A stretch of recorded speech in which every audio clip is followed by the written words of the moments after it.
अरे जिसका एडमिशन नहीं है उसको इस क्लासरूम में काहे आने दे रहे हैं? पीछे वाला क्लासरूम में भेजिए उसको। सब धन बाइस पसेरी वाला बात कर रहे हैं। ठीक है, इतना देर से रोक करके रखे, ये अंतिम में दे दिए, फिर तो गैदरिंग हो ही गया। अरे जो एडमिशन ले लिया हम पहले उसको ना बैठाएंगे जी। जो एडमिशन ले लिया है पहले उसको बैठाइए। डेमो नहीं है इस क्लास में, कोई डेमो नहीं है। 5 से पढ़िए आराम से।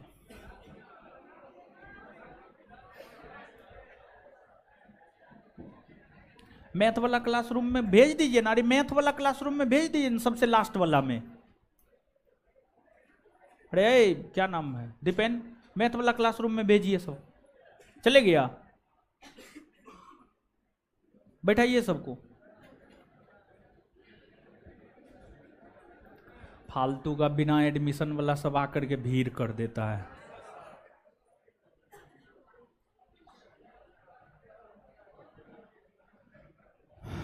है लगा जी, हुआ? चालू नहीं हुआ?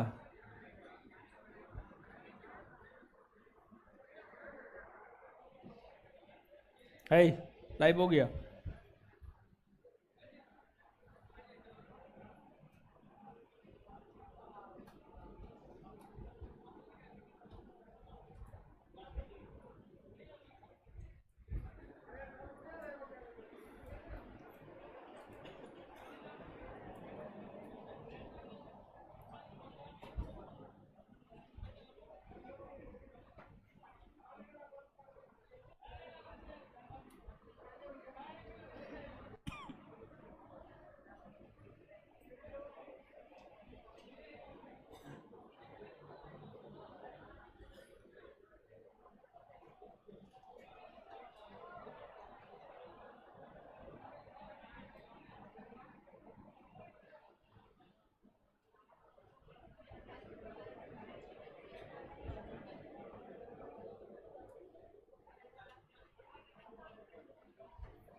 चलिए, क्लास लाइव हो चुका है।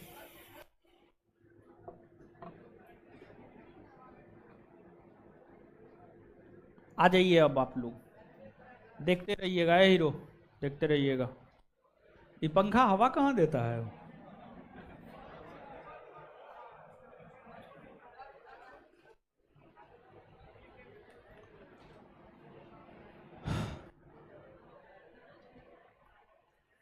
आपको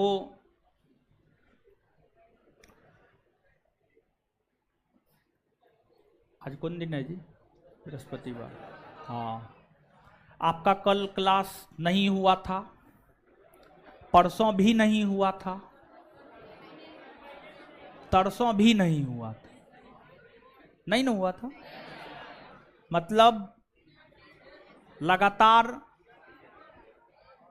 3 दिन से क्लास डिस्टर्ब है आपका। लगातार 3 दिन से क्लास आपका डिस्टर्ब है।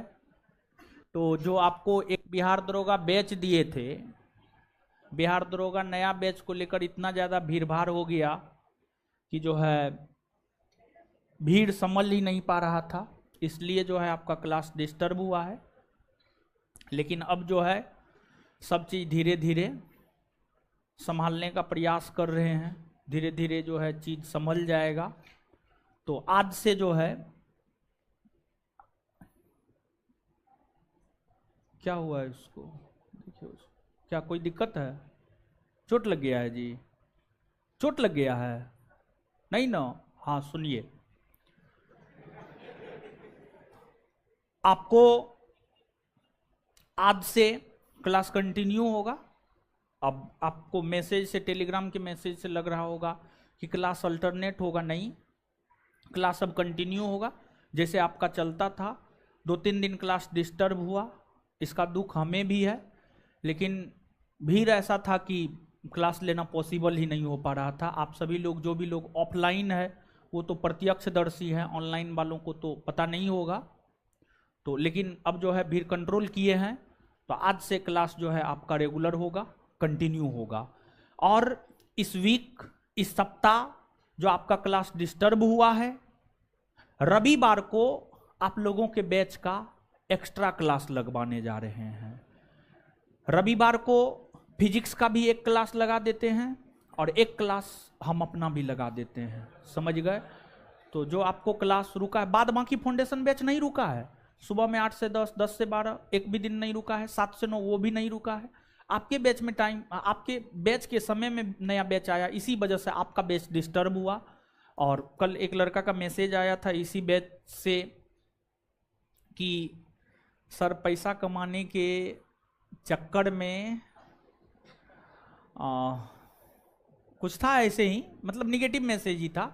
अब उतना ध्यान पढ़े लेकिन उतना ध्यान नहीं रहता है, हर चीज़ पे ध्यान देना पॉसिबल नहीं है। ऐसे निगेटिव चीज़ों पर हम बहुत ज़्यादा ध्यान नहीं देते हैं। तो ऐसा नहीं है कि आपको लेकर यानी हम सतर्क नहीं है, हम जागरूक नहीं है, लेकिन थोड़ा बहुत जो है हर चीज़ को देख करके चलना होता है। तो चलिए खैर छोड़िए ये सब बात। गांव घर में एक कहावत है, हाथी चले बाजार कुत्ता भूखे हजार, ठीक है? तो जीवन में जब आप आगे बढ़िएगा तो बहुत तरह का चीज़ जो है, बहुत तरह के चीज़ों का सामना करना होगा। खैर उस विद्यार्थी का कहना सही था कि उसका क्लास डिस्टर्ब हुआ तो स्वाभाविक सी बात है, वो हमारे पास पढ़ता है तो रॉब तो हमको ही झाड़ेगा, पैसा वो हमको दिया है, तो स्वाभाविक सी बात है, कहना उसका भी सही है। लेकिन आगे से आप विश्वास रखिए कि आपका क्लास डिस्टर्ब नहीं होने देंगे और रेगुलर क्लास होगा। और आपका क्लास जैसे आज चल रहा है, देखिए हो क्या गया कि यानी 5, 6, 7 क्लासरूम हो गया, फाउंडेशन वाला को पता ही नहीं है, हम ऊपर बैठे नीचे बैठे, कोई ऊपर बैठ रहा है, नीचे बैठ रहा है, दायां बैठ रहा है, बायां बैठ रहा है, ये सब भी एक दिक्कत हुआ। ऐसे पहले प्रयास किए थे कि फाउंडेशन को नीचे ही रखे, दरोगा को ऊपर कर ले, लेकिन जो है दरोगा बैच में इतना ज़्यादा भीड़ हुआ कि इस क्लासरूम में पॉसिबल नहीं है, तो इसलिए हम आपको ऊपर किए हैं। तो पढ़िए ना, क्या दिक्कत है? अभी तो आप जवान जहान है, 2 सीढ़ी ऊपर ही चढ़ जाइएगा तो क्या दिक्कत है? कोई दिक्कत थोड़े है, ठीक है? क्या हुआ? दिक्कत है चढ़ने में? तो बढ़िया न है जी। ऐसे भी तो आजकल के लोग जो है एक्सरसाइज हो जाएगा, स्ट्रांग बनिएगा, समझे? बेहतर है, बेहतर है। अरे अच्छा ठीक है, थोड़ा दिन कष्ट कीजिए, ज़्यादा दिन नहीं, थोड़ा दिन कष्ट कीजिए। व्यवस्था में हम लगे हुए हैं, ठीक है? नीचे क्लासरूम के व्यवस्था में लगे हुए हैं, थोड़ा दिन कष्ट कीजिए, फिर नीचे में क्लासरूम ले लिया जाएगा तो फिर जो है दिक्कत नहीं होगा। थोड़ा दिन कष्ट कीजिए मेरे साथ। चलिए अब कॉपी दीजिए, पूरा है ना कॉपी में? हाँ दीजिए, पूरा है तब है। पंखा कुछ कीजिए, हवा दे महाराज, गर्मी बहुत लग रहा है। चलिए हम लोग प्राचीन भारतीय इतिहास पढ़ रहे हैं और प्राचीन भारतीय इतिहास में हम आपको सिलेबस लिखाए थे और सिलेबस में जो है पहला चैप्टर हम लोग पढ़ रहे हैं प्राचीन भारतीय इतिहास को जानने के स्रोत। इसमें जो है आपको थोड़ी बहुत बातें बताई गई है और आगे हम लोगों को जानना है, ठीक है? तो आगे हम लोग देखते हैं, एक आध को क्वेश्चन पूछते हैं, जवाब दीजिए। भारत का सर्वप्राचीन धर्म ग्रंथ क्या? वेद है। ऋग्वेद की रचना किस क्षेत्र में हुई है? सप्त। अच्छा, वेद त्रयी के अंतर्गत कौन नहीं आता है? अथर्व। ऋग्वेद में कितना मंडल है? 10। ऋग्वेद का नवा मंडल किस देवता को समर्पित? पहली बार शूद्र शब्द का उल्लेख किस वेद में? किसमें? किस वेद में बोले हम? ऋग्वेद ना। ऋग्वेद के पाठकर्ता को क्या कहते? होत्री या होतरा। कर्मकांडीय वेद किसे कहा जाए? किसे? भारतीय संगीत का जनक, सबसे बाद का वेद कौन है? किस वेद में सभा और समिति को प्रजापति की 2 पुत्री कहा गया? किसमें? अथर्ववेद के पाठकर्ता को क्या कहा जाता? ब्रह्मा। क्या कहा जाता है? ब्रह्मा। देखिए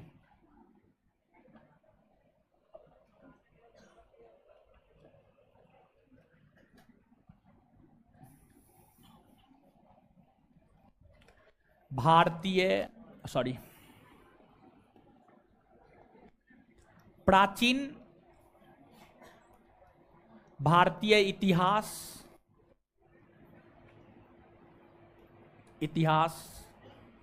को जानने के स्रोत,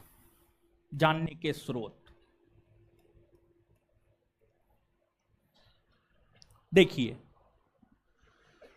जो प्राचीन भारतीय इतिहास है, प्राचीन भारतीय इतिहास का जो सिलेबस है, हड़प्पा सभ्यता, वैदिक सभ्यता, महाजनपद काल, महात्मा बुद्ध और महावीर स्वामी का काल, मौर्य वंश, शुंग वंश, कण्व वंश, सातवाहन वंश इत्यादि इत्यादि, ये सभी के विषय में ही हमें प्राचीन भारतीय इतिहास के अंतर्गत पढ़ना होता है। तो यहां पर जो वैदिक साहित्य है, वैदिक साहित्य के अंतर्गत वेद आता है, ब्राह्मण ग्रंथ आता है, अरण्यक आता है, उपनिषद आता है। ये सभी वैदिक साहित्य के अंतर्गत आते हैं। और जो ये सभी वैदिक साहित्य के अंतर्गत आते हैं, ये वैदिक साहित्य हमें मुख्य तौर पर वैदिक सभ्यता के विषय में जानकारी प्रदान करता है, वैदिक सभ्यता के विषय में जानकारी प्रदान करता है। और वैदिक साहित्य के अलावे आपको कुछ धर्म ग्रंथ है, जैसे कि वैदिक साहित्य के अलावे जो धर्म ग्रंथ है उसमें आपको महाकाव्य आता है, महाकाव्य के बाद पुराण आता है।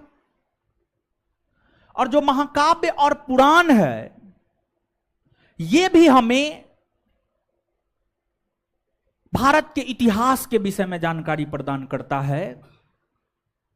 और विशेष तौर पर देखिए, यहां पर आप इस बात को गौर कीजिएगा कि यहां पर जो है कुछ चीज हम आपको बताए हैं, पूरे प्राचीन भारतीय इतिहास के अंतर्गत कुछ कुछ चीज यहां पर बताया जाएगा। आगे चल करके जो है और भी विस्तार पूर्वक चैप्टर वाइज पढ़ाया जाएगा। तो यहां पर एक हम आपके साथ चर्चा करने जा रहे हैं। आप कहिएगा कि ऋग्वेद, यजुर्वेद, सामवेद, अथर्ववेद के चर्चा करने के बाद जो है ब्राह्मण ग्रंथ की चर्चा होनी चाहिए, ब्राह्मण ग्रंथ के बाद अरण्यक साहित्य की चर्चा होनी चाहिए, उपनिषद की चर्चा होनी चाहिए। तो ये सब चर्चा ही पहले कर देते हैं, फिर आगे बढ़ेंगे। तो हम आपको बता दें कि जो वेद है, वेद संस्कृत भाषा में लिखा गया था और वेद पद में लिखे गए थे, पद में लिखे गए थे, गद और पद। इसकी चर्चा हम आपके साथ किए होंगे, गद और पद। अरे रखिए जी वहां, गद और पद। गद का मतलब होता है कहानी और पद का मतलब होता है कविता। पद का मतलब होता है कविता। कहानी को पढ़कर समझना आसान है या कविता को पढ़कर समझना आसान? कहानी को न हो, लेकिन क्या कविता को पढ़कर समझना आसान होता है? तो वेद पद में लिखे हुए हैं। किस में लिखे हुए हैं? पद में। और संस्कृत भाषा में लिखा हुआ है। भाषा भी देखिए संस्कृत है और पद में। तो वेद को पढ़कर समझने में काफी ज्यादा कठिनाइयों का सामना करना पड़ रहा था। इसलिए वेद को समझने के लिए ही ब्राह्मण ग्रंथ, ब्राह्मण ग्रंथ के बाद अरण्यक साहित्य और अरण्यक साहित्य के बाद उपनिषद। तो वेद को ही समझने के लिए ब्राह्मण ग्रंथ, अरण्यक और उपनिषद की रचना हुई है। हर वेद के ऊपर अलग अलग ब्राह्मण ग्रंथ की रचना हुई है। जैसे कि अगर हम बात करें ऋग्वेद, तो ऋग्वेद के ऊपर जो है आपको ऐतरेय और कोशित की, ऐतरेय और कोशित की ब्राह्मण ग्रंथ की रचना हुई है। फिर आपको यजुर्वेद के ऊपर शतपथ और तैत्तरीय, शतपथ और तैत्तरीय ब्राह्मण ग्रंथ की रचना हुई है। और ध्यान रहे, सभी ब्राह्मण ग्रंथों में जो सबसे बड़ा और सबसे प्रमाणिक ब्राह्मण ग्रंथ है वह है आपको शतपथ ब्राह्मण ग्रंथ। शतपथ ब्राह्मण ग्रंथ सबसे बड़ा और सबसे प्रमाणिक ब्राह्मण ग्रंथ है। इस बात को भी आप याद रखिएगा। सीधे तौर पर क्वेश्चन बैंक देखेंगे तो क्वेश्चन बैंक में एक क्वेश्चन ये मिलेगा कि भारत का सबसे प्रमाणिक ब्राह्मण ग्रंथ कौन है? शतपथ। दूसरी बात, शतपथ ब्राह्मण ग्रंथ किस वेद के ऊपर लिखा गया है? तो आंसर क्या हो जाएगा आपको? यजुर्वेद। इसके बाद आपको सामवेद है। सामवेद के ऊपर जो है आपको पंचविश और षड्विश, पंचविश और षड्विश नामक ब्राह्मण ग्रंथ लिखे गए हैं। फिर आपको अथर्ववेद के ऊपर जो है गौपद, अथर्ववेद के ऊपर गौपद ब्राह्मण ग्रंथ लिखे गए हैं, गौपद। अब यहां पर आप समझिएगा कि हर वेद के ऊपर अलग अलग ब्राह्मण ग्रंथ लिखे गए हैं। उसी प्रकार से हर वेद के ऊपर जंगलों में वेद को समझने के लिए जो साहित्य की रचना हुई है उसी को अरण्यक साहित्य कहा जाता है। तो वेद को समझने के लिए जंगलों में, वेद को समझने के लिए जंगलों में जिस साहित्य की रचना हुई है उसी साहित्य को हम लोग अरण्यक साहित्य कहते हैं। और ध्यान रहे, अरण्य, अरण्य का अर्थ जंगल होता है। अरण्य का क्या अर्थ होता है? जंगल। अरण्य का क्या अर्थ होता है? जंगल, जंगल। और साथ ही साथ यह भी बात आप ध्यान रखें कि चारों वेद में से, चारों वेद में से अथर्ववेद एक ऐसा वेद है जिसके ऊपर अरण्यक साहित्य की रचना नहीं हुई है, जिसके ऊपर अरण्यक साहित्य की रचना नहीं हुई है। उसके अलावे अन्य वेदों को लेकर अरण्यक साहित्य की रचना की गई है, अरण्यक साहित्य की रचना की गई है। तो यहां पर कंपटीशन के लिहाज से जो याद रखने वाली बात है वह यह है कि किस वेद के ऊपर अरण्यक साहित्य की रचना नहीं हुई है और अरण्य का मतलब क्या होता है। ये दो बात जो है कंपटीशन के लिहाज से यहां पर याद रखना आपके लिए जरूरी है। इसके बाद जो वैदिक साहित्य है, वैदिक साहित्य के अंतर्गत जो वेद, ब्राह्मण ग्रंथ, अरण्यक, उपनिषद आता है, उसमें वेद को समझने के लिए सबसे अंतिम में उपनिषद की रचना की गई है। वेद को समझने के लिए सबसे अंतिम में, वेद को समझने के लिए सबसे अंतिम में उपनिषद की रचना की गई है। किसकी? उपनिषद। और जो उपनिषद है, उपनिषद दर्शन पर आधारित पुस्तक है, फिलोसफी पर आधारित पुस्तक है। यही कारण है कि उपनिषद को वेदांत दर्शन कहा जाता है। जो उपनिषद है, उपनिषद को वेदांत दर्शन, वेदांत दर्शन कहा जाता है। आप जब क्वेश्चन बैंक पलट करके देखेंगे तो उसमें एक क्वेश्चन आपको नजर आएगा, उपनिषद पुस्तक किस पर आधारित है? ऑप्शन ए धर्म, ऑप्शन बी समाज, ऑप्शन सी राजनीति शास्त्र, ऑप्शन डी दर्शन। ये रेलवे का पूछा हुआ क्वेश्चन है, रेलवे का पूछा हुआ क्वेश्चन है, तो ये दर्शन पर आधारित है। और साथ ही साथ हम आपको ये भी बात बोले हैं कि उपनिषद वैदिक साहित्य के अंतर्गत आने वाले साहित्यों में वेद को समझने को लेकर सबसे अंतिम में लिखा गया। वेद को समझने के लिए, वेद को समझने के लिए सबसे अंतिम में उपनिषद लिखा गया, और उपनिषद दर्शन पर आधारित है, इसलिए इसको वेदांत दर्शन, वेदांत दर्शन कहा जाता है। और उपनिषद दो शब्दों से मिलकर बना है। उपनिषद जो दो शब्दों से मिलकर बना है उसका अर्थ है उप प्लस निषद, उप प्लस निषद। उप का अर्थ होता है निकट और निषद का अर्थ होता है ज्ञान प्राप्त करना, ज्ञान प्राप्त करना। अर्थात उपनिषद का शाब्दिक अर्थ होता है निकट बैठकर ज्ञान प्राप्त करना। ज्ञान प्राप्ति लोग गुरु से करते हैं, तो स्वाभाविक सी बात है कि उपनिषद का शाब्दिक अर्थ हो जाएगा गुरु के समीप बैठकर ज्ञान प्राप्त करना, गुरु के समीप बैठकर ज्ञान प्राप्त करना। और उपनिषद की कुल संख्या 108। कितना है? 108। अलग अलग वेद के ऊपर अलग अलग उपनिषद, जैसे कि आपको ऋग्वेद के ऊपर ऐतरेयोपनिषद लिखा गया, ऋग्वेद के ऊपर ऐतरेयोपनिषद लिखा गया है। अथर्ववेद के ऊपर मुंडकोपनिषद, मांडुकोपनिषद लिखा गया है। यजुर्वेद के ऊपर कठोपनिषद लिखा गया है, जबालोपनिषद लिखा गया है। तो अलग अलग वेद के ऊपर अलग अलग उपनिषद लिखे गए हैं, और इन उपनिषदों में कई सारी बातों की चर्चा है।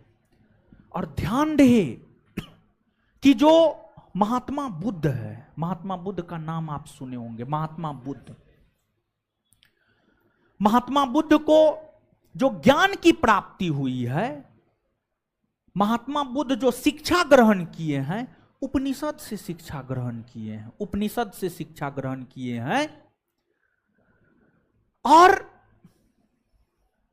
उपनिषद में कुछ उपनिषद की चर्चा करते हैं जिससे आपके परीक्षा में प्रश्न पूछा गया है। जैसे एक प्रश्न काफी बदनाम प्रश्न है, और काफी बदनाम प्रश्न यह है कि भारत का आदर्श राष्ट्रीय वाक्य सत्यमेव जयते है, और सत्यमेव जयते का अर्थ होता है सदा सत्य की जीत होती है, सदा सत्य की जीत होती है।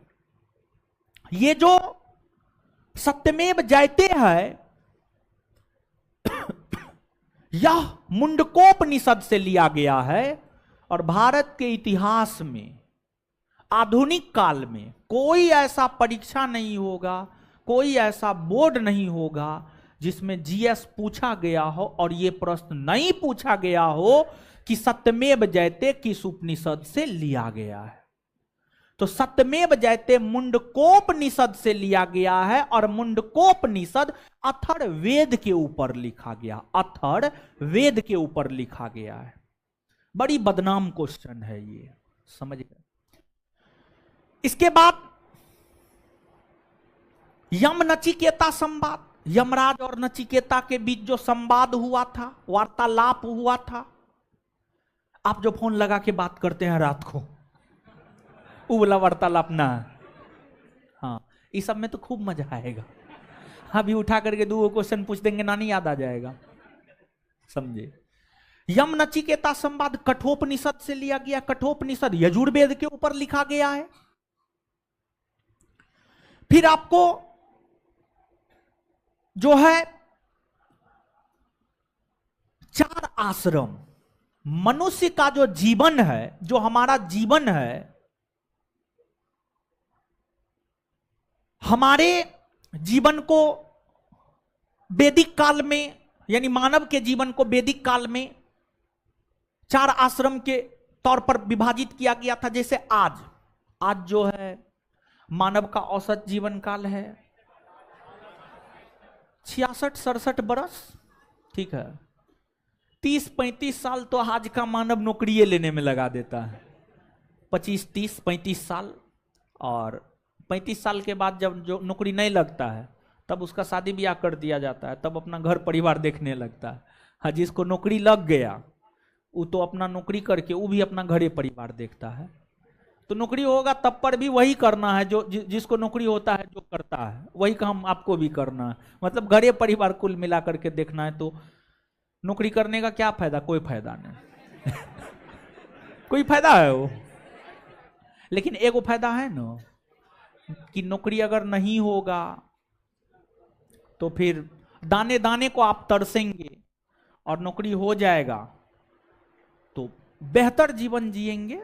और हर किसी की इच्छा होती है कि बेहतर से बेहतर जीवन जिए, यही इच्छा होती है, और तो कुछ इच्छा होती नहीं है, समझ गए? तो ये बात है। तो अब आइएगा आप, जैसे आज मानव के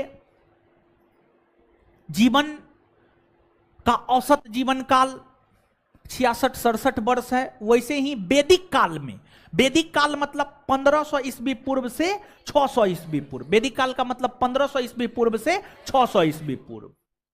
तो वैदिक काल में मानव का औसत जीवन काल 100 वर्ष का हुआ करता था। कितना वर्ष का? 100 वर्ष। और जो 100 वर्ष का मानव का औसत जीवन काल हुआ करता था उसे 4 वर्गों में बांटा गया: ब्रह्मचर्य आश्रम, गृहस्थ आश्रम, वानप्रस्थ आश्रम, सन्यासी आश्रम।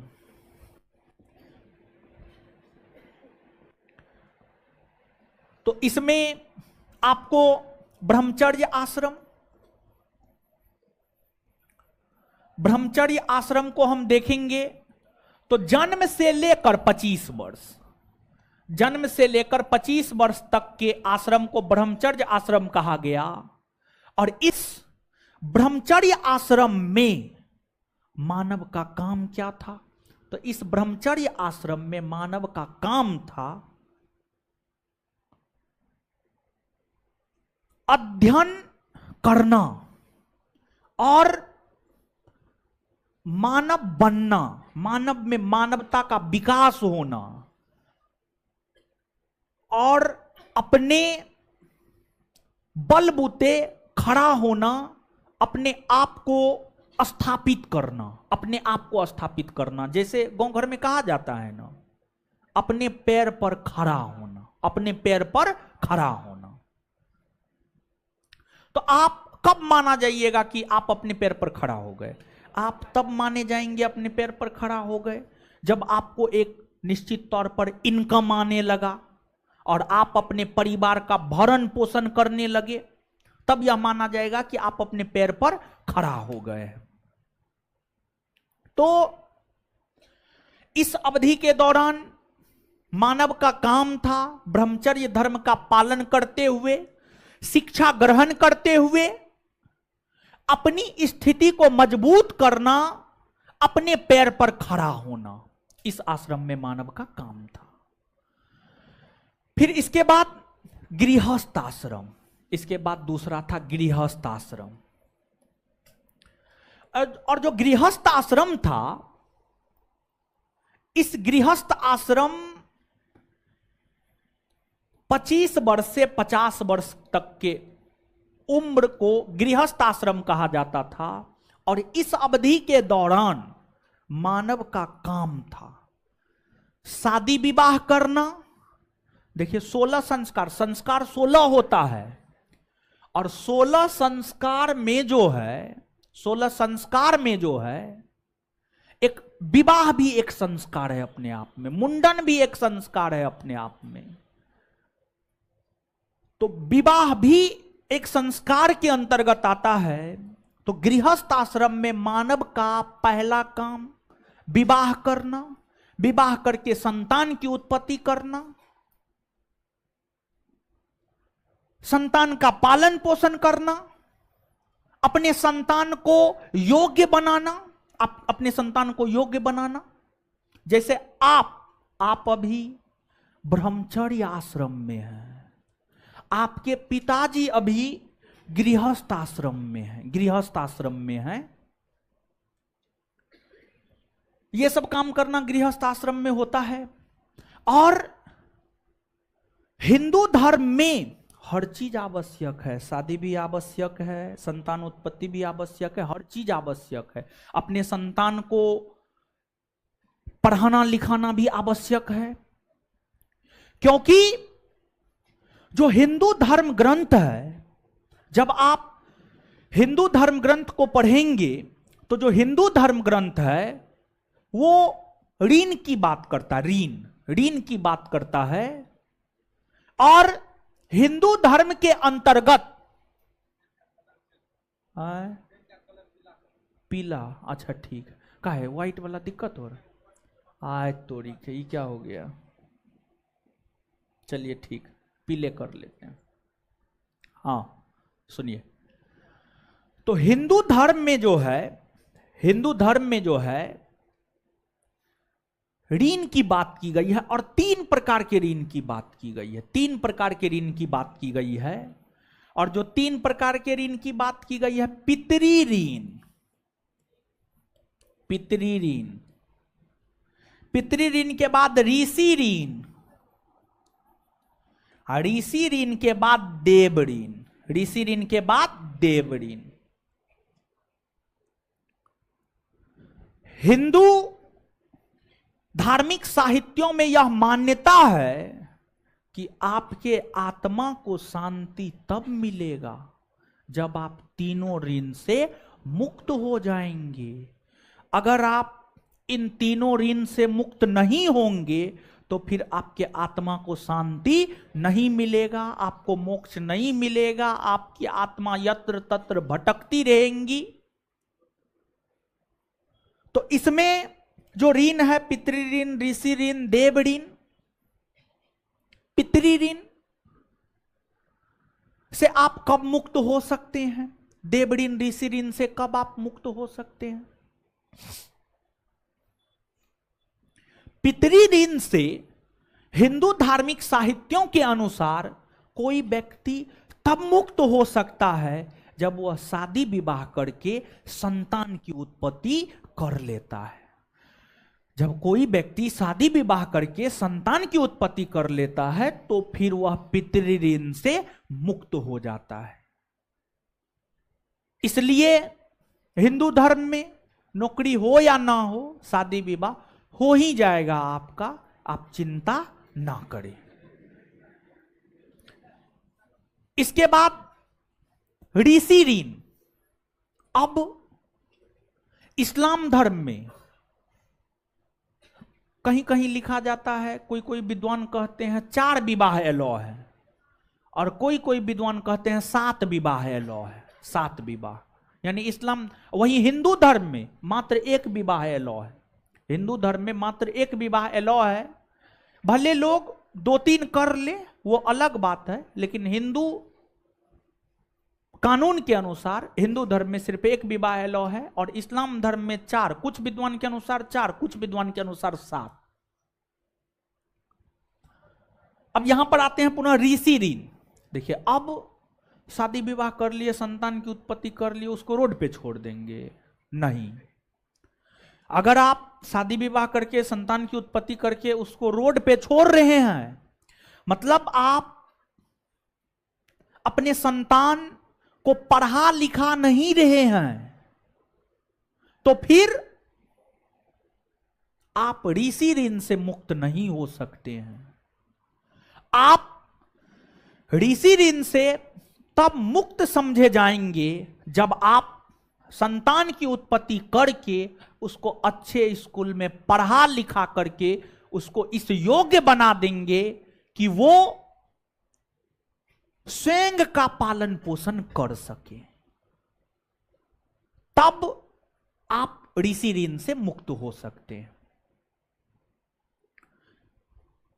इसके बाद आगे है देव ऋण। तो हिंदू धर्मशास्त्र यह कहता है कि मानव को अपने जीवन काल में यज्ञ करवाना चाहिए, यज्ञ करवाना चाहिए। और आप बड़े बड़े यज्ञ करवा करके देव ऋण से मुक्त हो सकते हैं, देव ऋण से मुक्त हो सकते हैं। यहां पर आप ध्यान रखें कि एक बात पूछा जाता है, निम्नलिखित में से कौन ऋण की श्रेणी में नहीं आता है? निम्नलिखित में से कौन ऋण की श्रेणी में नहीं आता है? तो ये 3 गो ऑप्शन में रहता है और एगो मातृ ऋण ऑप्शन में रहता है। तो आंसर हो जाएगा मातृ ऋण। मातृ ऋण ऋण की श्रेणी में नहीं आता है। और जो हिंदू धर्म ग्रंथ है ना, वो महिलाओं को लेकर अच्छी बात नहीं लिखा है, समझ गए? यानी हिंदू धर्म ग्रंथ में महिलाओं की चर्चा है, लेकिन सही दृष्टिकोण में नहीं है। लेकिन मां का बहुत बड़ा ऋण होता है, मां बाप का ऋण सबसे बड़ा ऋण होता है, इससे बड़ा ऋण कुछ हो ही नहीं सकता है। ठीक है, चलिए, मां बाप का ऋण जो है एक ऐसा ऋण होता है, आप उसको सोना के चम्मच से भी खिलाइएगा ना, या श्रवण कुमार जैसे तीर्थ यात्रा पर भी कंधा पर लेकर चले जाइएगा ना, फिर भी माता पिता के ऋण का चुकता नहीं कर सकते हैं आप। किसी में नहीं है ये क्षमता। इस पृथ्वी पर जो मानव जन्म लिया है, प्राचीन काल से लेकर आज तक, किसी में माता पिता के ऋण को उतारने की क्षमता नहीं है, समझ गए? चलिए, तो जो मानव का जीवन है, मानव के जीवन को 4 आश्रम में जो बांटा गया है, उसमें गृहस्थ आश्रम की हम बात कर रहे थे। गृहस्थ आश्रम में ही इस सब चीज से मुक्त होना होता है, खासतौर पर जो पितृ ऋण और ऋषि ऋण है, इससे मुक्त होना होता है। और फिर गृहस्थ आश्रम के बाद तीसरा आश्रम होता है वानप्रस्थ आश्रम। तीसरा आश्रम होता है वानप्रस्थ आश्रम। और जो वानप्रस्थ आश्रम है, वानप्रस्थ आश्रम है, ये है 50 से 75 वर्ष, 50 से 75 वर्ष। और इस समय मानव का काम होता है अपने घर में मालिक की भांति रहना और अपने संतान को दिशा निर्देश देना कि आपको क्या करना है, कैसे करना है। ये काम वानप्रस्थ आश्रम में मानव करते थे। और जीवन का अंतिम आश्रम सन्यासी आश्रम, और जो सन्यासी आश्रम है 75 से 100 बरस, 75 से 100 बरस। इस समय मानव घर परिवार को छोड़ देता था, त्याग देता था, गृह त्यागी बन जाता था। मोह माया धन संपत्ति सब त्याग देता था, सब चीज। और ईश्वर की आराधना में लीन हो जाते थे। घर परिवार सब चीज को छोड़कर कहीं मंदिर में जाकर के बैठ करके राम राम जपना है, समझ गए? ये सन्यासी आश्रम में मानव का काम था। और प्राचीन काल में आप देखेंगे मानव सन्यास को धारण करते थे। और सबसे बेहतरीन आश्रम सन्यासी आश्रम है, इससे बेहतर कुछ है ही नहीं, समझिए? भगवान का नाम ले रहे हैं, इससे बेहतर जीवन में और क्या हो सकता है? आप ईश्वर को याद कर रहे हैं, इससे बेहतर आपके जीवन में कुछ नहीं हो सकता है। आप देखेंगे कि जब आपको कठिनाई घेर लेता है चारों तरफ से, तो आप दरबार में हाजिरी लगाते हैं। जब तक कठिनाई नहीं घेरता है तब तक अपना जिंदगी में मशगूल रहते हैं, समझ गए? तो देखिए लोग कितना स्वार्थी हो गया है, आज का लोग कितना स्वार्थी हो गया है कि अच्छे समय में ईश्वर याद नहीं आते हैं, बुरे समय में सबसे पहले ईश्वर ही याद आते हैं। और जीवन के अंतिम समय में सिर्फ एक सहारा है, ईश्वर, दूसरा कुछ नहीं है। आपका शादी विवाह होगा, आप संतान की उत्पत्ति करेंगे, जो समाज की रीति रिवाज है, बेटा पुतौह छोड़ देती है, अपना मजा मारता है सब, और माँ बाप जो है घर पे ऐसे टवाता है, उसको कुछ नहीं मिलता है, समझे, ना समय पे खाना मिलेगा, ना समय पे दवाई मिलेगा, कुछ नहीं। और बुढ़ारी में तो 1000 बीमारी घेर लेता है लोग को, समझ रहे हैं। तो ये सब काम आप लोग नहीं कीजिएगा। हम तो सोचे हैं 50 बरस तक कमाएंगे, अभी घर उर नहीं जाते हैं तो 50 बरस तक कमाएंगे, समझे। उसके बाद घरे पे रहेंगे, माए बाप का सेवा करेंगे, समझे। शादियों ब्याह नहीं करना है कि अब जो है उसको लेकर के कहीं और रहना होगा, समझे। शादी विवाह नहीं करना है और 50 बरस के बाद माँ बाप का सेवा करना, ये मेरा अपना है, ठीक है। अब सब लोग ऐसा नहीं कीजिएगा, समझे, लिखिए अब। हाँ, तो यहां पर एक बात और।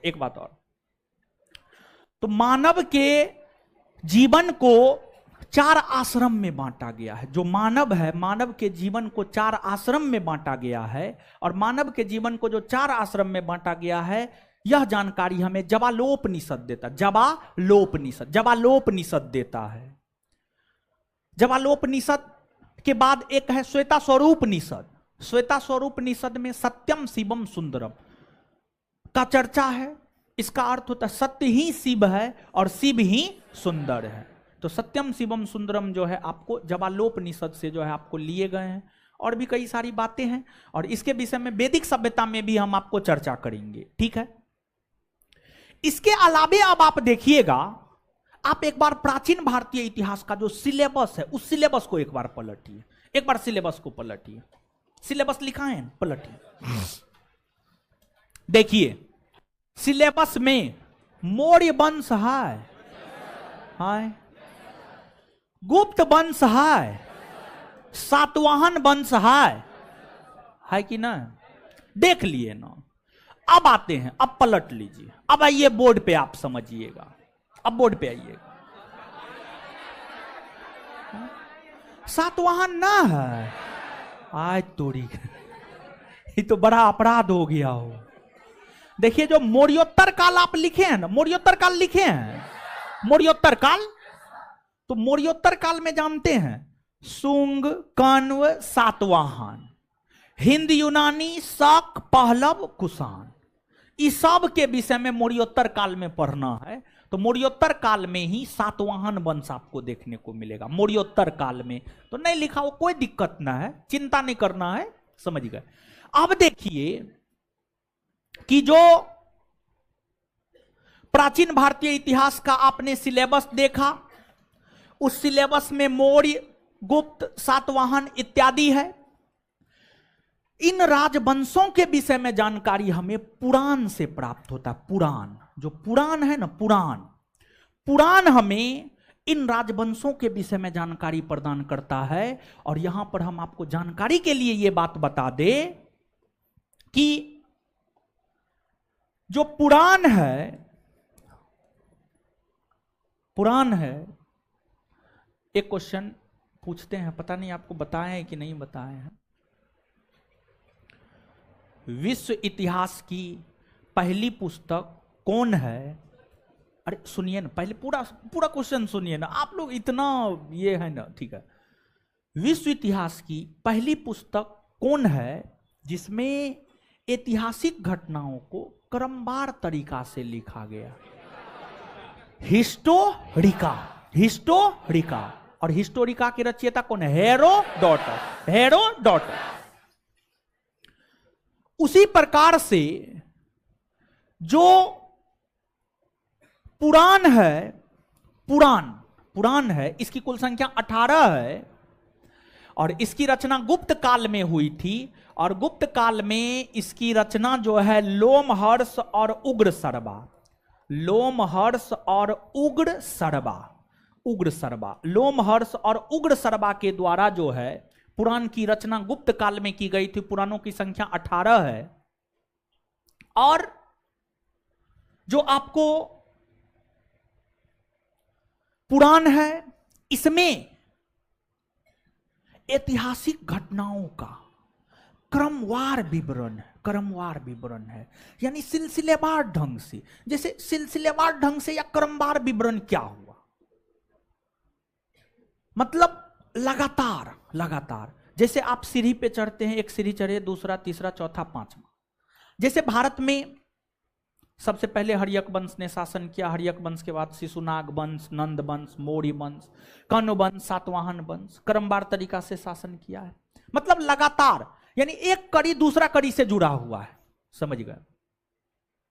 तो आपको जो है, जो पुराण है, पुराण ही ऐसा धार्मिक साहित्य है जिसमें भारतीय इतिहास का क्रमबद्ध विवरण है। पुराण ही एक ऐसा धार्मिक साहित्य है जिसमें भारतीय इतिहास का क्रमबद्ध विवरण है। पुराणों में जो सबसे प्राचीनतम और प्रमाणिक पुराण है वह है मत्स्य पुराण। मत्स्य पुराण, और जो मत्स्य पुराण है इससे हमें सातवाहन वंश यानी मौर्योत्तर काल के विषय में जानकारी प्राप्त होती है। और मौर्योत्तर काल के अंतर्गत जो सातवाहन वंश है, सातवाहन वंश के विषय में जानकारी मत्स्य पुराण से प्राप्त होती है। फिर आपको एक विष्णु पुराण है, एक वायु पुराण है। जो विष्णु पुराण है, विष्णु पुराण हमें मौर्य वंश के विषय में जानकारी प्रदान करता है। और फिर वायु पुराण है, जो वायु पुराण है यह हमें गुप्त वंश के विषय में जानकारी प्रदान करता है, गुप्त वंश के विषय में जानकारी प्रदान करता है। तो कहीं ना कहीं पुराण भी हमें भारत के इतिहास को बताता है कि नहीं बताता? आए बताता है ना? बात क्लियर? चलिए, तो अब जो है यहां तक चीजों को लिखिए, ठीक है। थोड़ा कॉपी दीजिए, तो एक चीज देखना है। यहां तक अब लिखिए, समझे? तो चाय ठंडा हो गया, अच्छा कोई बात नहीं।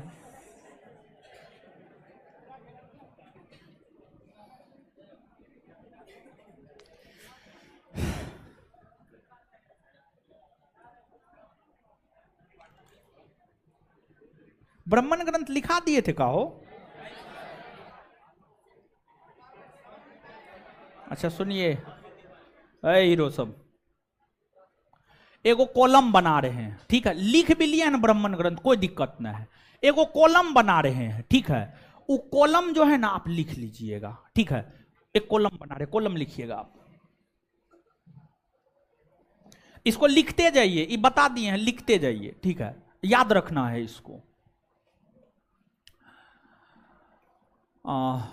वेद लिखते जाइए, ऑनलाइन वाले लोग भी लिखते जाइए। वेद,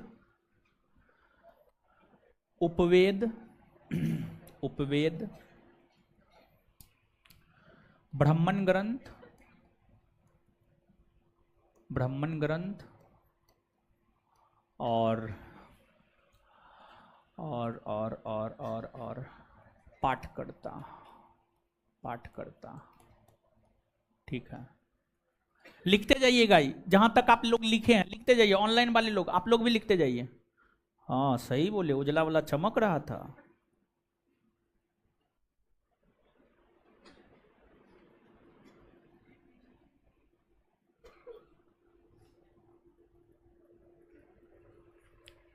वेद में ऋग्वेद, ऋग्वेद के ऊपर जो उपवेद है वह है आपको आयुर्वेद, और फिर आपको यजुर्वेद। यजुर्वेद के ऊपर जो उपवेद है वह है आपको धनुर्वेद, धनुर्वेद।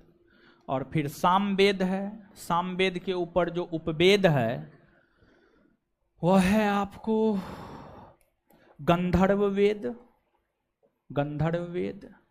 और फिर अथर्ववेद के ऊपर जो उपवेद है वह है आपको शिल्प वेद, वह है आपको शिल्प वेद, ठीक है, शिल्प वेद। ऋग्वेद के ऊपर जो ब्राह्मण ग्रंथ है ऐतरेय और कौशितकी, कौशितकी। यजुर्वेद के ऊपर है शतपथ, सौतो पोथो शतपथ और तैतरेय, तैतरी। सामवेद के ऊपर है पंचविश और षड्विश, पंचविश और षड्विश। अथर्ववेद के ऊपर है गौपत। ऋग्वेद के पाठकर्ता को होत्री या होतरा। यजुर्वेद के पाठकर्ता को अर्धव्यु, अर्धव्यु, अर्धव्यु। सामवेद के पाठकर्ता को, सामवेद के पाठकर्ता को उद्गाता, उद्गाता। और अथर्ववेद के पाठकर्ता को ब्रह्मा, ब्रह्मा। ठीक है, ब्रह्मा। इसको छाप लीजिए तो सब लोग छापिए। आँख काहे लाल रहता है आपका? झूठ मत बोलिए। नशा करते हैं आप? नहीं करते हैं। चश्मा कहाँ है? कहाँ नहीं लगाते हैं? जहाँ तक हमको जानकारी है कि जो लोग नशा करता है उसका आँख लाल होता है। ठीक है, हैं? आप हमको दिखाइएगा, कहाँ घर है आपका? नशा वशा नहीं करते हैं? नहीं करना है, जवानी बर्बाद हो जाएगा। अरे सही बता रहे हैं महाराज। अभी जितना खैनी खाना है, सिगरेट गुटखा खाना है, खाइए ना। बाद में ऐसा हाल होगा ना, कोई नहीं पूछेगा। हाँ क्या? और इसको हटा दे, आय तोरी।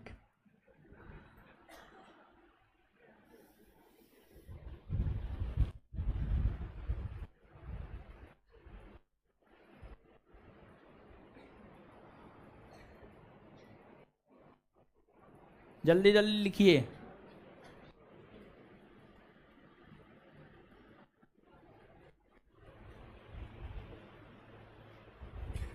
कॉपी नया नया बनाए है ना? हाँ, नया कॉपी होना चाहिए। महाराज पुराना कॉपी ठीक नहीं ना है। चलिए लिख लिए। चलिए अब नीचे से लिखिएगा, नीचे से कुछ पॉइंट लिखिए। तो पैसा लगा इसमें, पिएंगे इसको। क्या जी?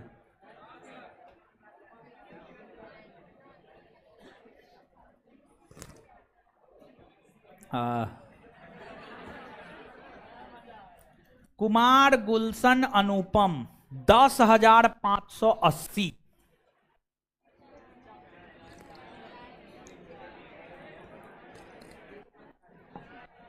चलिए लिखिए तो।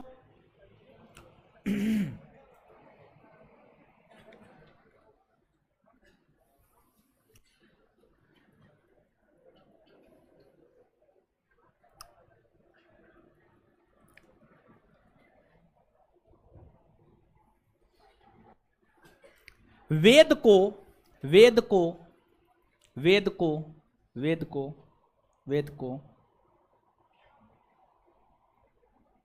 समझने हेतु, वेद को समझने हेतु, वेद को समझने हेतु, वेद को समझने हेतु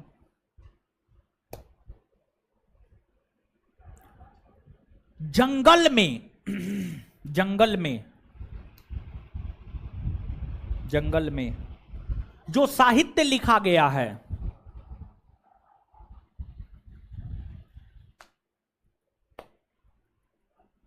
उसे, उसे अरण्यक साहित्य, उसे अरण्यक साहित्य, उसे अरण्यक साहित्य कहते हैं।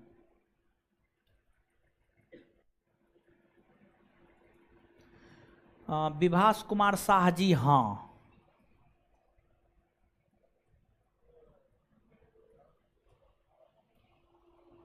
अरण्य का अर्थ और आधा नो यो, अरण्य का अर्थ जंगल होता है। अरण्य का अर्थ जंगल होता है। अरण्य का अर्थ जंगल होता है, जंगल होता है। Full stop. ध्यान रहे कि उसी में, ध्यान रहे कि, मुंह पर से हाथ हटाइए, मुंह पर से हाथ हटा के लिखिए। ध्यान रहे कि, ध्यान रहे कि एकदम मोबाइल पासे में होना चाहिए। एक रोज हम फोड़ देंगे मोबाइल, बस जीवन बर्बाद।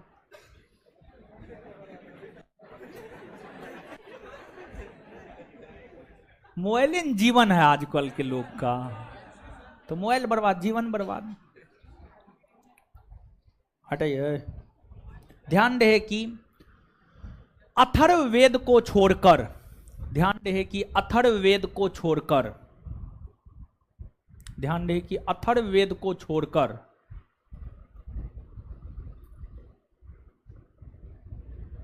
बाकी वेदों पर, ध्यान रहे कि अथर्ववेद को छोड़कर बाकी वेदों पर अरण्यक साहित्य की रचना हुई है। बाकी वेदों पर अरण्यक साहित्य की रचना हुई है। बाकी वेदों पर अरण्यक साहित्य की रचना हुई है। बाकी वेदों पर अरण्यक साहित्य की रचना हुई है। अरण्यक साहित्य की रचना हुई है। Full stop, full stop. अब नीचे से लिखिएगा, पैराग्राफ चेंज करके लिखिएगा या नेक्स्ट पॉइंट लिखिएगा।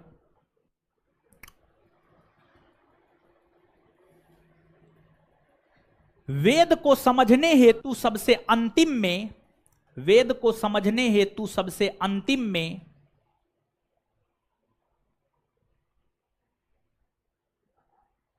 वेद को समझने हेतु सबसे अंतिम में, सबसे अंतिम में, वेद को समझने हेतु सबसे अंतिम में, सबसे अंतिम में, सबसे अंतिम में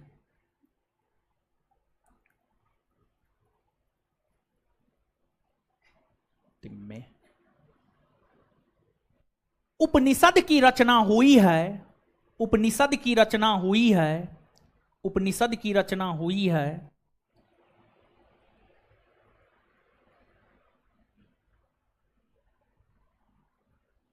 फुल स्टॉप।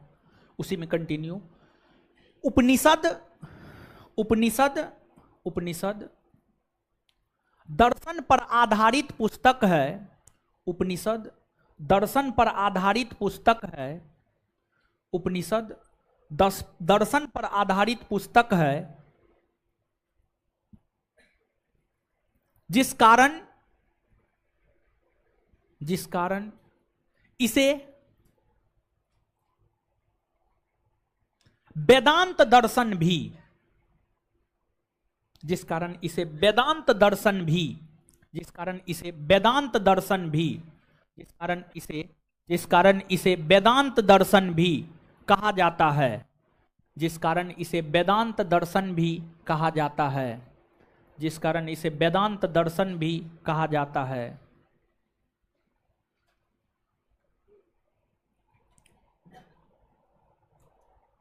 अब नीचे से अगला पॉइंट। उपनिषद,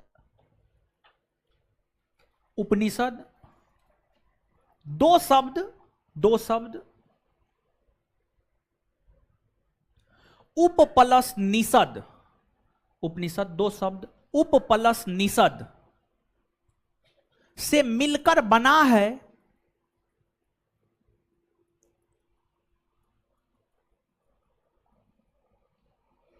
से मिलकर बना है, मिलकर बना है, जिसमें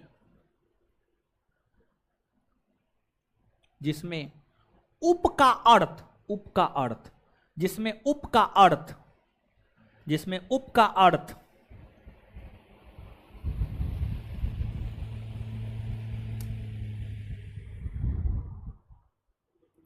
जिसमें उप का अर्थ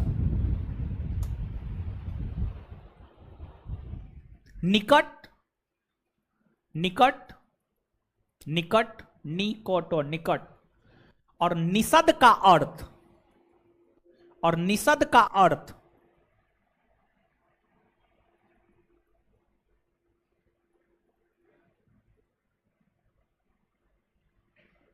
छोड़िए ना गूगल क्या लिखा है, जो बताएं वो याद रखिए ना महाराज, गूगल का बाप है हम। गूगल क्या लिखा है, गूगल पे डिपेंड करते हैं तो जाइए ना गूगल से पढ़िए। गूगल का महत्व है, गूगल लोगों के जीवन शैली को परिवर्तित कर दिया है। गूगल अच्छा चीज है, लेकिन हर चीज गूगल पे सही ही हो ये सही नहीं है। क्या लिखे हैं जी? उपनिषद, उप का अर्थ निकट और निषद का अर्थ ज्ञान प्राप्त करना, ज्ञान प्राप्त करना। अर्थात अर्थात अर्थात उपनिषद का अर्थ, उपनिषद का अर्थ गुरु के निकट बैठकर, गुरु के निकट बैठकर, गुरु के निकट बैठकर, इसको फोड़ दीजिए, गुरु के निकट बैठकर ज्ञान प्राप्त करना, गुरु के निकट बैठकर ज्ञान प्राप्त करना होता है।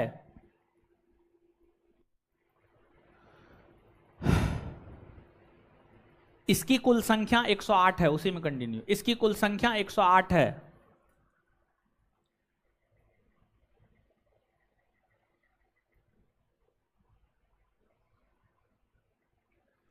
अब नीचे से स्टार मार के लिखिएगा।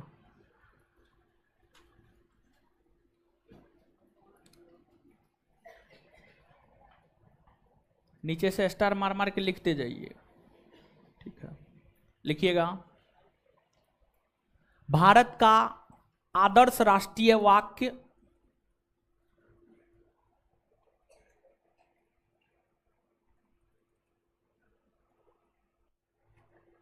भारत का आदर्श राष्ट्रीय वाक्य सत्यमेव जयते, सत्यमेव जयते, सत्यमेव जयते,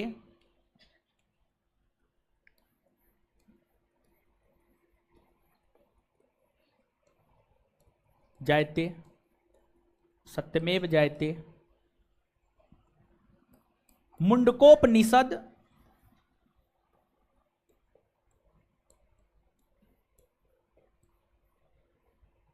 मुंडकोपनिषद से लिया गया है, मुंडकोपनिषद से लिया गया है, मुंडकोपनिषद से लिया गया है, मुंडकोपनिषद से लिया गया है। अगला पॉइंट, अगला पॉइंट,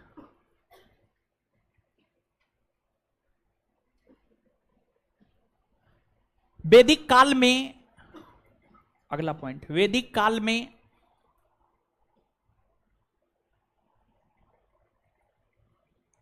वैदिक काल में मानव के जीवन को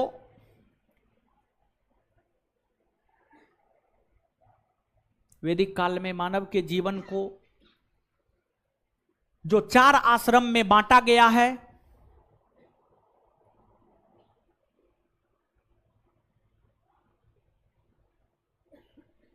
जो 4 आश्रम में बांटा गया है,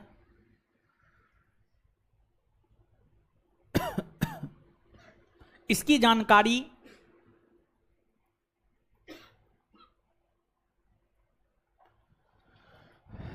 जानकारी जबालोपनिषद,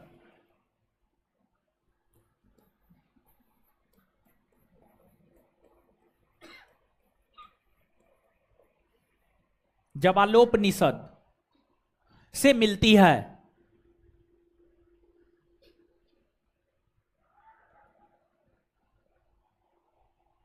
जबालोपनिषद से मिलती है। अगला स्टार मार के लिखिएगा।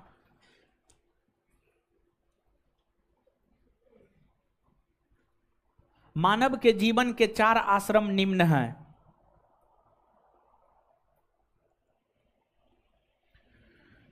मानव के जीवन के 4 आश्रम निम्न हैं। मानव के जीवन के 4 आश्रम निम्न हैं। 1 नंबर में ब्रह्मचर्य आश्रम, 1 नंबर में ब्रह्मचर्य आश्रम, डैश देकर, जन्म से 25 वर्ष, जन्म से 25 वर्ष के कालखंड को, जन्म से 25 वर्ष के कालखंड को ब्रह्मचर्य आश्रम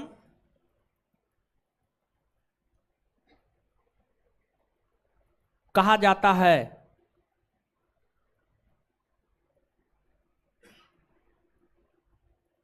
कहा जाता है।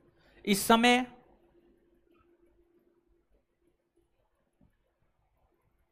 मानव का काम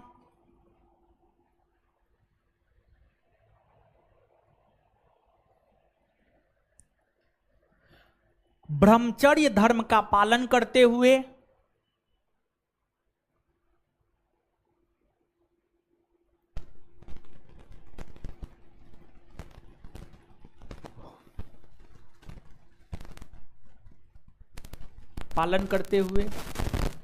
अध्ययन करना, ब्रह्मचर्य धर्म का पालन करते हुए अध्ययन करना,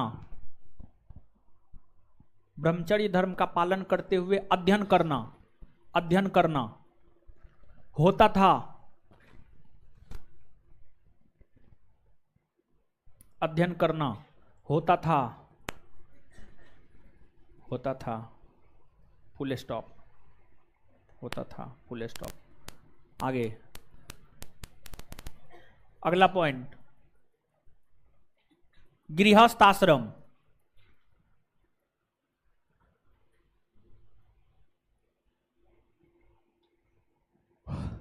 गृहस्थ आश्रम,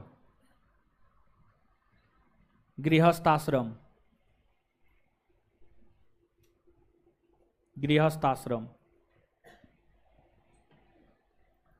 25 वर्ष से 50 वर्ष, 25 वर्ष से 50 वर्ष के कालखंड को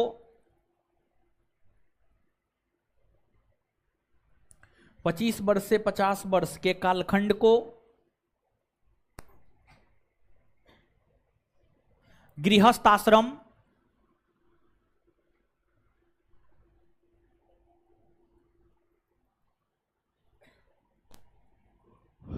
गृहस्थ आश्रम कहा जाता था।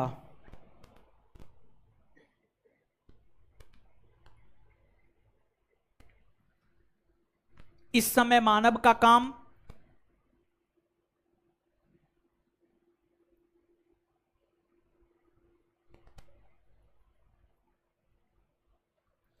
शादी विवाह करके संतान की उत्पत्ति करना होता था। इस समय मानव का काम, इस समय मानव का काम शादी विवाह करके संतान की उत्पत्ति करना था। इस समय मानव का काम शादी विवाह करके संतान की उत्पत्ति करना था।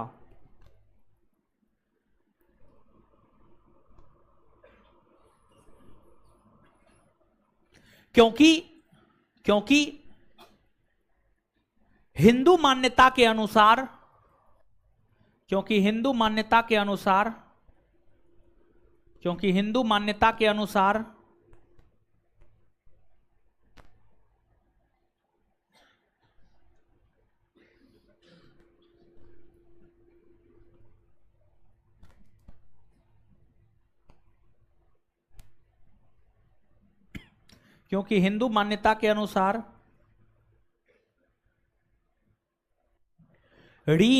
ऋण 3 प्रकार के होते हैं।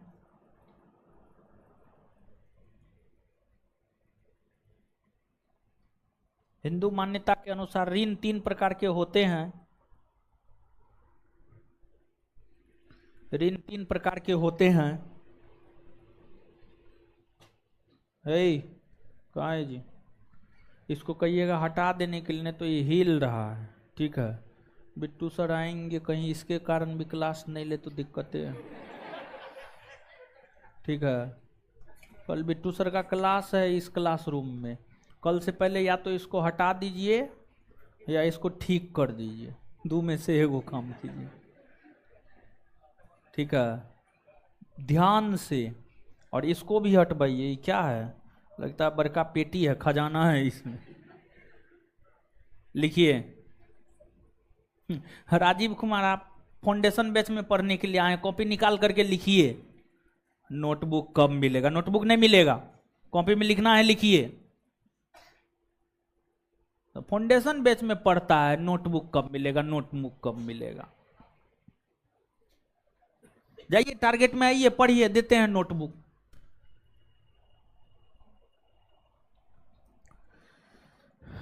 तीन प्रकार के होते हैं।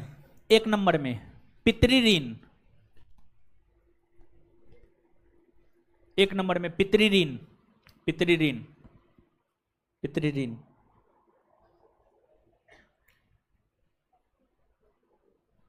डैश देकर, पितृऋण डैश देकर।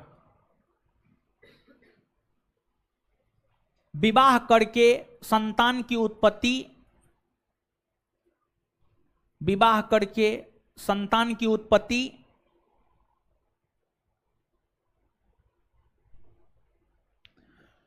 होने के बाद, होने के बाद मानव, मानव, मानव पितृऋण से, मानव पितृऋण से मुक्त, पितृऋण से मुक्त समझा जाता है, पितृऋण से मुक्त समझा जाता है। समझा जाता है, फुल स्टॉप। दो नंबर में ऋषि ऋण,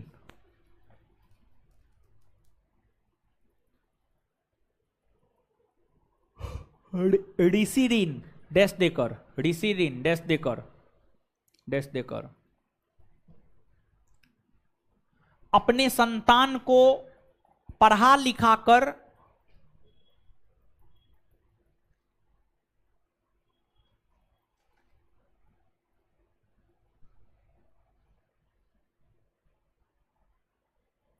अपने संतान को पढ़ा लिखा कर उसे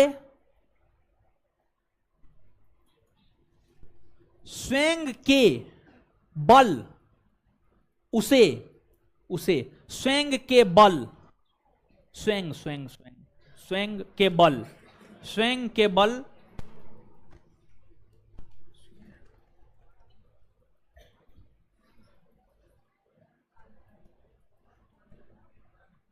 स्वयं के बल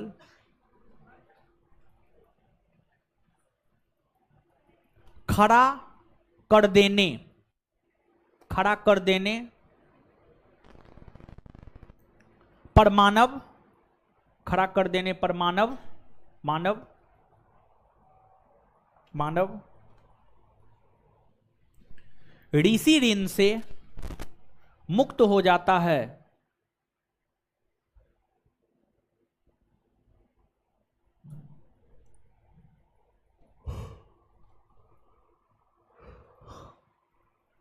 आगे ऋषि ऋण, सॉरी देव ऋण,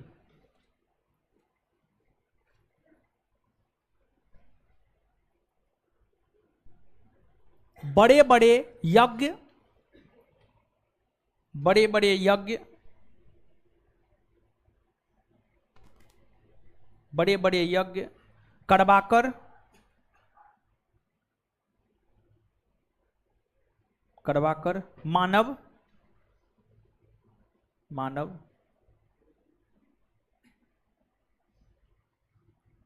देव ऋण से मुक्त हो सकते हैं।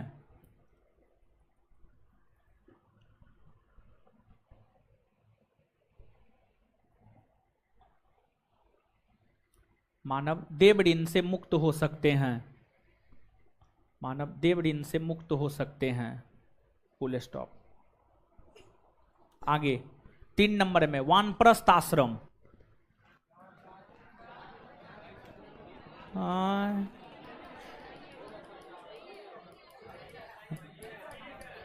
मेन पॉइंट में 3 नंबर पे होगा। आप लोग तो तुरंत का बात भूल जाते हैं।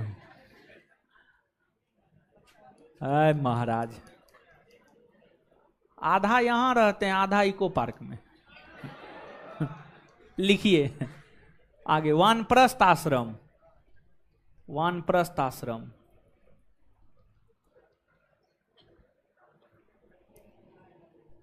पचास वर्ष से 75 वर्ष, 50 वर्ष से 75 वर्ष, 5 पर 0 50, 7 पर 5 75, 50 वर्ष से 75 वर्ष के कालखंड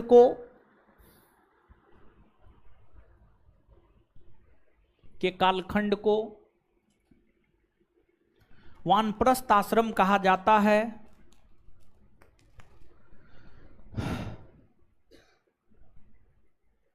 इस समय मानव का काम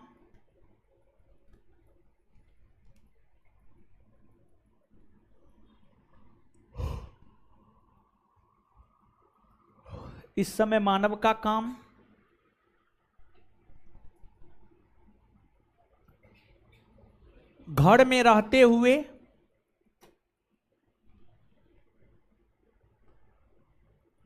मालिक की भूमिका अदा, घर में रहते हुए मालिक की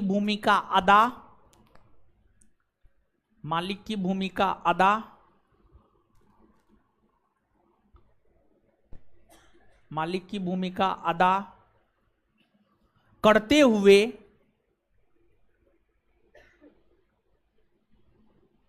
अपने संतान को दिशा निर्देश देना।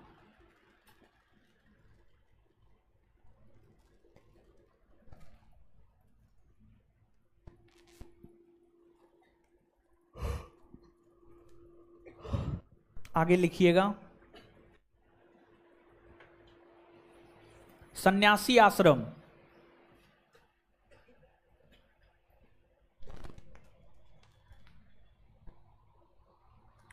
75 से 100 वर्ष, 75 से 100 वर्ष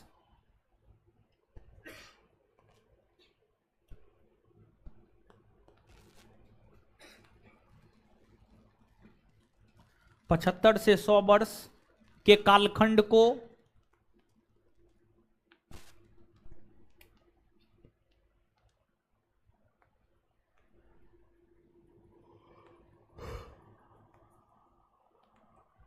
सन्यासी आश्रम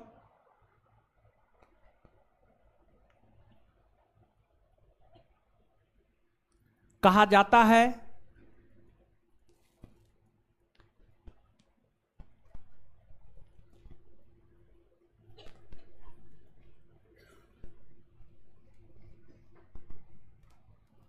इस समय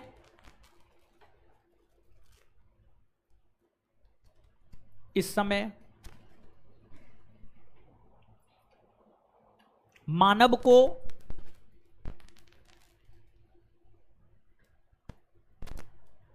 अपना घर, इस समय मानव को अपना घर त्याग कर, अपना घर त्याग कर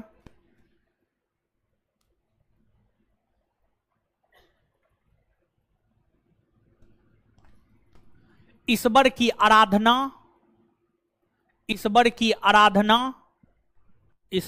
आराधना में जुट जाना होता था। ईश्वर की आराधना में जुट जाना होता था।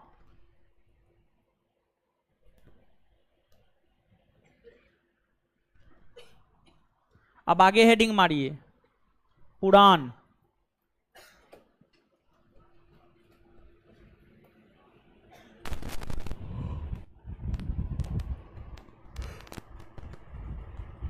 हेडिंग मारिए पुराण, पुराण लिखिए।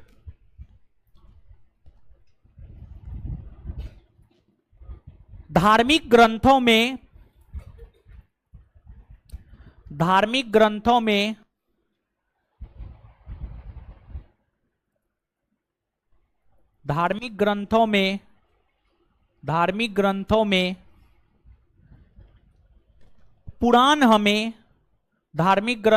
पुराण हमें धार्मिक ग्रंथों में पुराण हमें भारतीय इतिहास का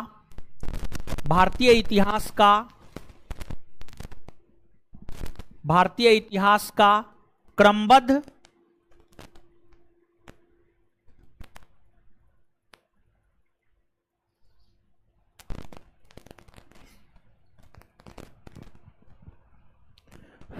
हेलो, साउंड कम कर दीजिए, नीचे क्लास में दिक्कत हो रहा है। कौन क्लास में दिक्कत? आए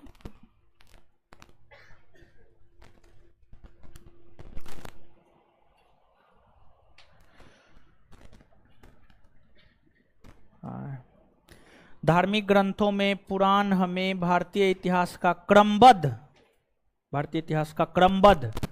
जानकारी देता है। क्रमबद्ध जानकारी देता है। पुराणों की कुल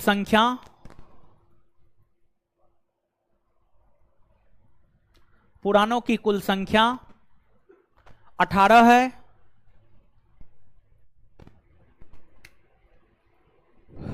इसकी रचना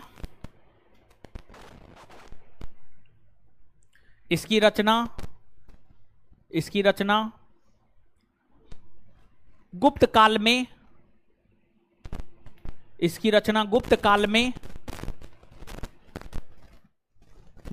में लोमहर्ष और उग्रसर्वा। इसकी रचना गुप्त काल में लोमहर्ष और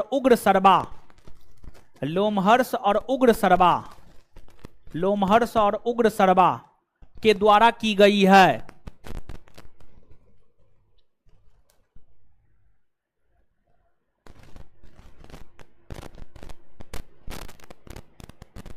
फुल स्टॉप। नीचे से स्टार मार के लिखिएगा। पुराणों में सबसे प्राचीन और प्रमाणिक पुराण मत्स्य पुराण है। अगला पॉइंट लिखिएगा स्टार मार के। पुराणों में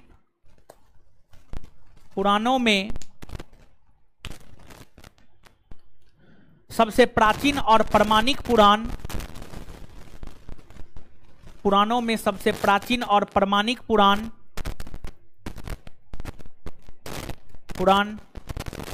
मत्स्य पुराण है,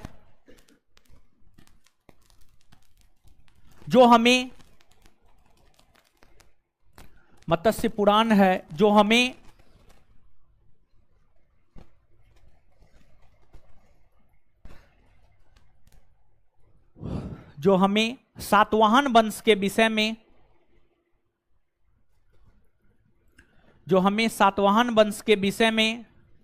जानकारी प्रदान करता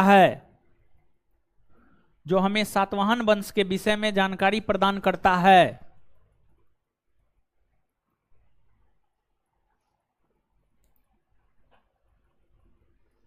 वहीं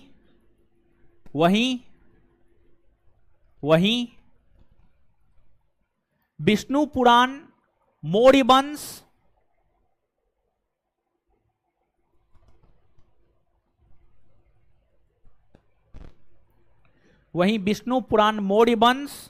और वायु पुराण गुप्त वंश वायु पुराण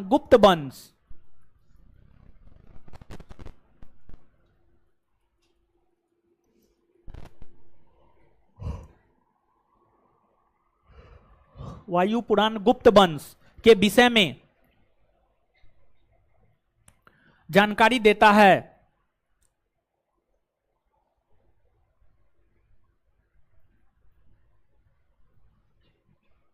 इतना ही न बताएं, ठीक है। अब जो है ठीक, इसको क्या करना पता है? पढ़ना है। पढ़िए 1 मिनट में, ठीक है। हम जान रहे हैं, हम थोड़ा सा देख रहे हैं विद्यार्थी को, ठीक है, ताकि क्लास दिक्कत ना हो। हम पीछे जा रहे हैं तो आप ये नहीं समझिएगा कि हम जा रहे हैं, क्लास में डिस्टरबेंस ना हो। हम देख रहे हैं कि कितना विद्यार्थी है, कैसे कंट्रोल किया जाएगा, इसलिए हम थोड़ा यहाँ से लेकर पीछे तक हम देख रहे हैं। आप लोग पढ़िए, हम आएंगे उधर से याद करवाएंगे। पढ़िए, 1 मिनट, ऑनलाइन वाले लोग आप लोग भी पढ़िए।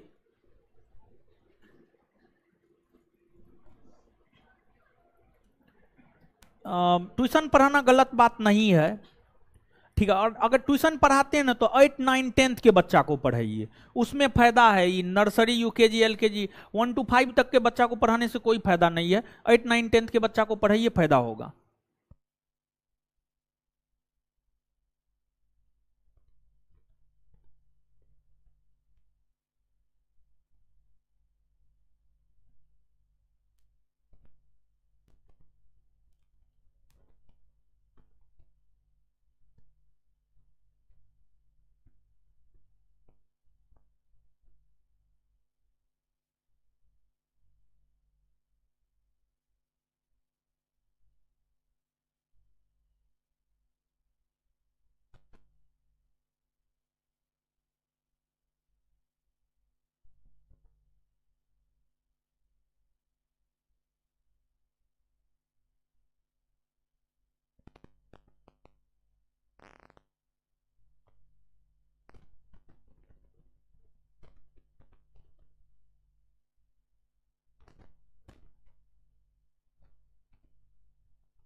बहुत उपनिषद नहीं लिखा है, उपनिषद बहुत ज्यादा नहीं लिखाए हैं, लिखाएंगे आगे। उपनिषद की चर्चा लगभग हर चैप्टर में होगा। गौतम बुद्ध पढ़िएगा वहां पर भी होगा, वैदिक सभ्यता पढ़िएगा वहां पर भी होगा। यहां पर थोड़ा थोड़ा दे रहे हैं जी, ठीक है। आगे जो है मिलेगा आपको अलग अलग चैप्टर में, अलग अलग जगह। चलिए अब आइए अंतिम चरण में, और अंतिम चरण में हम लोग याद करेंगे, ठीक है। आइए बोर्ड पे अब फटाक से।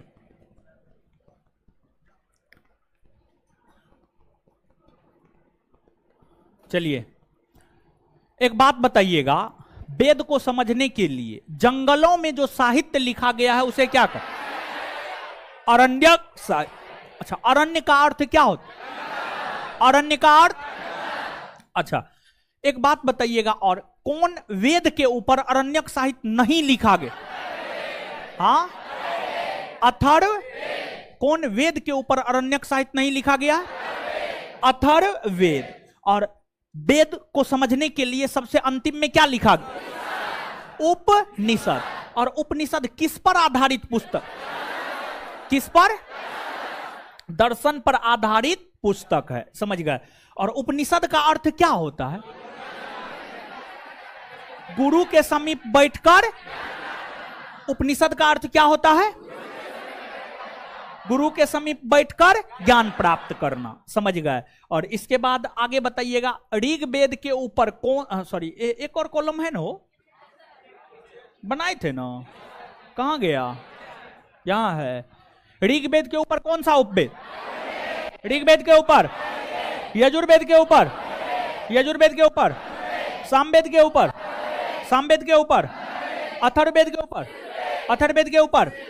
अच्छा, ऋग्वेद के ऊपर कौन सा ब्राह्मण गण? ऋग्वेद के ऊपर कौन सा ब्राह्मण गण? ऋग्वेद के पाठकर्ता को, पाठकर्ता को। यजुर्वेद के ऊपर कौन सा ब्राह्मण? यजुर्वेद के ऊपर कौन सा ब्राह्मण?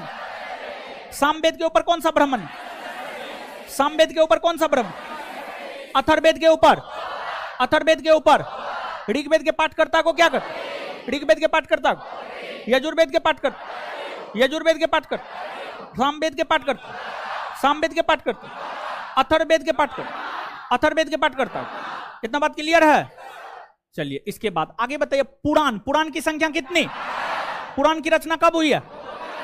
गुप्त काल में। पुराण के रचयिता कौन है? लोमहर्ष। और अच्छा, पुराणों में सबसे प्राचीनतम और प्रमाणिक पुराण, सबसे प्राचीनतम और प्रमाणिक। सातवाहन वंश के विषय में जानकारी कौन? पुराण। सातवाहन वंश के विषय में, मौर्य वंश के विषय में, मौर्य वंश के विषय में, गुप्त वंश के विषय में, गुप्त वंश के विषय में। अच्छा, ऋण कितने प्रकार के होते? क्या मातृ ऋण होता है?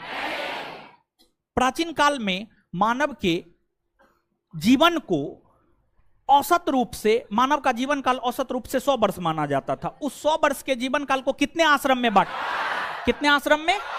पहला ब्रह्मचर्य आश्रम, कब से कब? दूसरा कब से कब? तीसरा कब से कब? चौथा कब से कब? अच्छा, ये जो मानव के जीवन को 4 आश्रम में बांटा गया, ये कहां से लिया गया? कहां से लिया गया है? कहां से लिया गया है? सत्यमेव जयते, सत्यमेव जयते मुंडकोपनिषद से लिया गया। अच्छा, वेदांत दर्शन किसे कहा जाता है? वेदांत दर्शन, एक आध गो पॉइंट और लिखिएगा। यम नचिकेता संवाद, एक आध गो पॉइंट और लिखिएगा। यम नचिकेता संवाद कठोपनिषद से लिए गए हैं, फटाफट लिखिए। यम नचिकेता संवाद, यम नचिकेता संवाद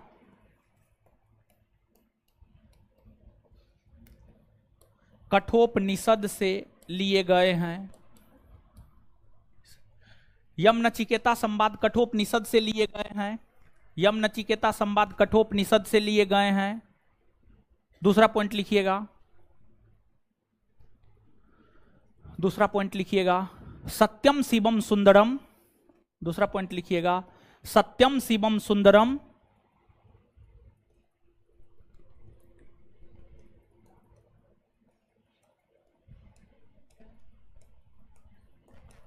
सत्यम शिवम सुंदरम श्वेता स्वरूप निषद से लिए गए हैं। सत्यम शिवम सुंदरम श्वेता स्वरूप निषद से लिए गए हैं। सत्यम शिवम सुंदरम श्वेता स्वरूप निषद से लिए गए हैं।